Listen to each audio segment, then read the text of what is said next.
Hello Ian, kamusta? Kamusta po, kamusta? And maraming salamat sa impromptu natin na makinarga kasi nakita ko yung motor mo nakaparada dito. And sobrang ako natuwa sa itsura niya. And I'm like, I gotta meet the guy. Sige Ian, kwento. Kailan mo siya nakuha? Just XR 1000, nakuha ko siya actually last year lang. Tapos ang model niya is 2022. Iniba mo agad eh. Yes. Okay, what have you done with it? First, the exhaust, I got the Akrapo Beach na full exhaust. Taytayan yung buo na siya. Doon pa lang magastos na eh. Yes. Medyo mabigat. Okay. Pero not compared sa mga Ducati naman eh. Ano pa nilagay mo? So I have the Evotech na frame slider sa axle front and rear. Evotech din na sa engine guard, left and right na yan, sa lever guard, sa brake, and sa clutch. Yung fairings, kung makikita nyo, aftermarket na din siya, na Ryuyu yung mga decals niya. Yung winglet niya, na upgrade ko na din siya. Pintura yan or wrap? Decals din siya eh. Decals. Pero yung black, yung sa tangke, stock niya na. stock siya. Okay. The original color is matte black. Okay. Nasanay kasi ako sa ano eh. Alam mo yung Suzuki Blue? Yung blue. So you got the black one pala. And you're part of a group. And proud to say that I'm a part of the Shogun group.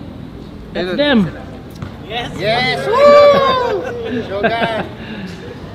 And I see halo-halo yung grupo ng Shogun. Yes, so iba-iba. May mga sports, may mga touring, meron mga cafe racers, lahat ng klase ng motor. So samahan yan dahil sa motor, di dahil sa klase ng motor? Yes. Okay. So samahan talaga. Which is good, nagkakasundo kayo sa ganun. In terms of horsepower, may nadagdag ba tayo dyan, you think? Because of the full exhaust? I don't know the full details, but from stock to the full exhaust, naramdam ko yung gain ng power.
Total gastos cost mo dyan. Pwede mo ba i-divulge? May magagalit pa?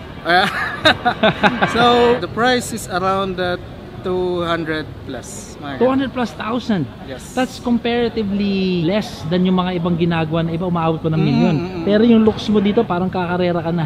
Yes. Good job! Yes, I think you had a good value for your bike. Paanda rin natin. Let's take a listen at your full exhaust.